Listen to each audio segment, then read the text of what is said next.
Henri-René Albert Guy de Maupassant was a 19th century French author, remembered as a master of the short story form and as a representative of the naturalist school, who depicted human lives and destinies and social forces in disillusioned and often pessimistic terms.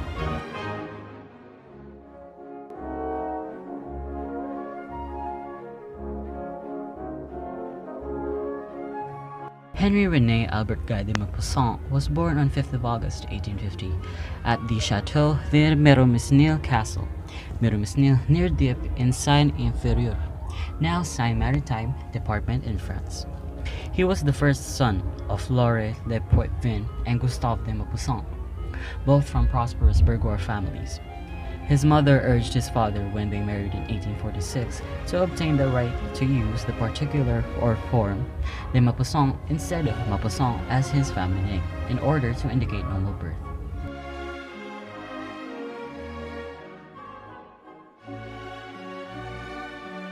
Maupassant was a protege of Gustave Flaubert, and his stories are characterized by economy of style and efficient, effortless denouements.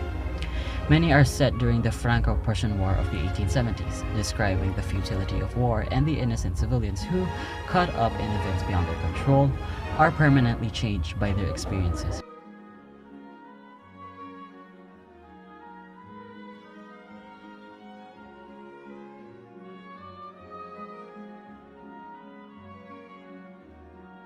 He wrote some 300 short stories, 6 novels, 3 travel books, and a 1 volume of verse. His first published story, Boule de Suif or Ball of Suez in 1880, is often considered his masterpiece.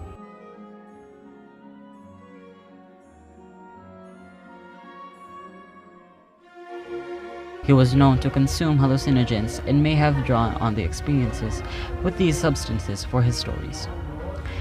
His work has been studied by neuroscientists due to the skill for articulating and analyzing his first-hand experiences with different types of hallucinatory phenomena.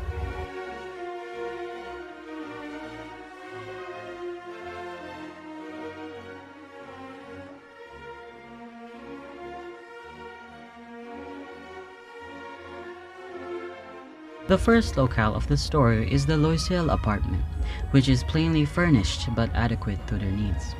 We briefly see the luxurious home of Mathilde's school friend. The next place we encounter is the luxurious ballroom, where Mathilde enjoys an evening of social success and the taxicab they take back to their apartment. After the loss of the necklace, the couple moves to a cheaper apartment. The final scene is a chance encounter on the Champs-Élysées, a fashionable boulevard in Paris.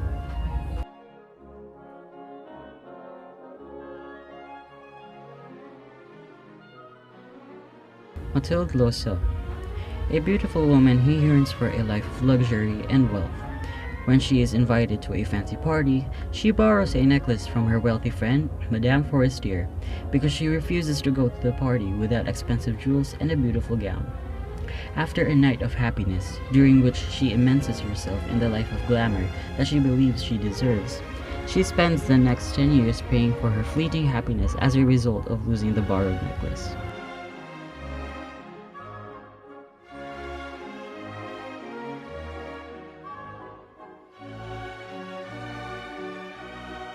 Monsieur Loisel, Mathilde's devoted husband who is content with his humble lifestyle. He finds it completely incomprehensible that Mathilde does not accept their lifestyle.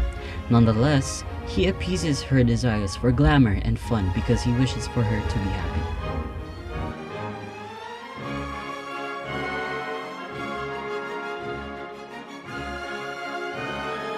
Madame Forestier, Mathilde's wealthy friend. Every time Mathilde visits her, Mathilde is consumed with jealousy. Madame Forestier lends Mathilde the necklace for the party. Eventually, we discover that the necklace contained fake diamonds.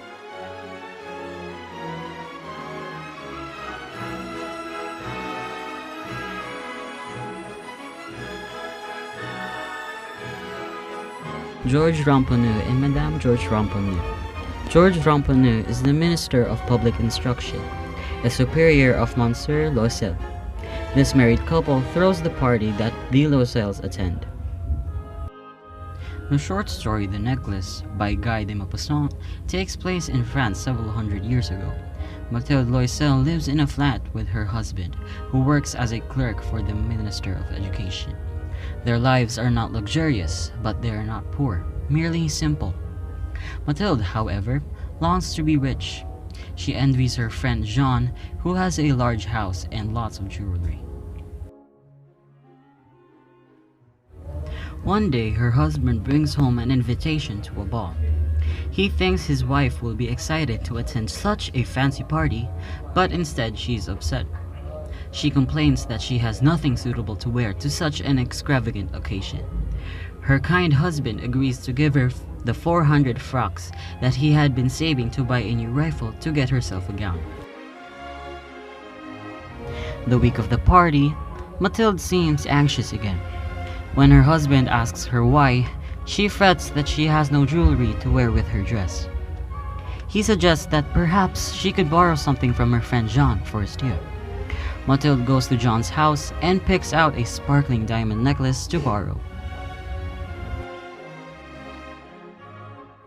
She and her husband attend the gala and have a fabulous time. She looks amazing and dances all night. Finally, they head home in the wee hours of the morning. When they arrive home, Mathilde realizes that the necklace is missing. They wonder if it fell from the carriage that they took home, but neither of them notice the number. Her husband goes out to search the streets but returns empty-handed. To stall for time, Mathilde writes to her friend that she broke the clasps and is having prepared.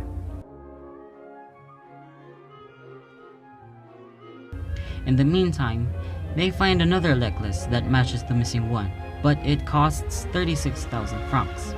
Her husband, fortunately, inherited 18,000 francs from his father, but they will need to borrow the rest of the money. Finally, they have enough to purchase the replacement necklace, and Mathilde gives it to Jean, who doesn't even look at it.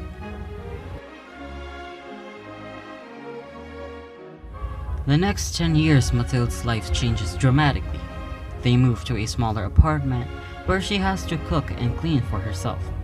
She also does work on the side while her husband works multiple jobs to pay back all the money they borrowed. After the 10 years, the money is all paid back, but Mathilde has aged a great deal.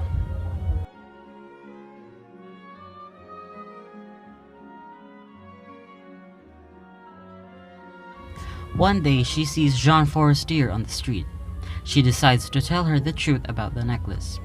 Jean is stunned by Mathilde's rough appearance. Mathilde explains that it is indirectly because of Jean, since she lost the necklace she borrowed from her and had to pay for a replacement. Shocked, Jean confesses that the necklace Mathilde borrowed was a fake, made of paste, worth no more than 500 francs.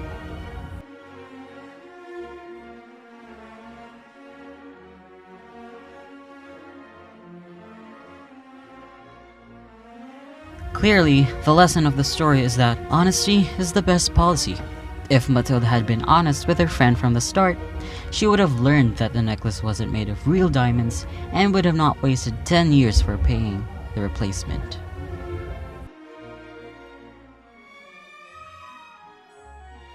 The first theme contained within the short story is about being fulfilled with what you have in your life as well as what you are. The second theme conveyed within the short story is we shouldn't judge people based on appearances, as they may appear rich and high class on the outside, but little do we know they might not be. The third theme is having false pride and having a huge amount of greed can lead to your demise.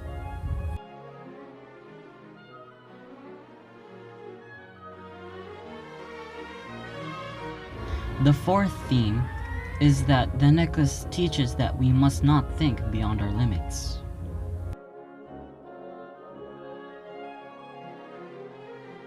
The fifth theme, which is the last, is it also teaches us that we should not pine after material possession, but realize that we are lucky with what we have.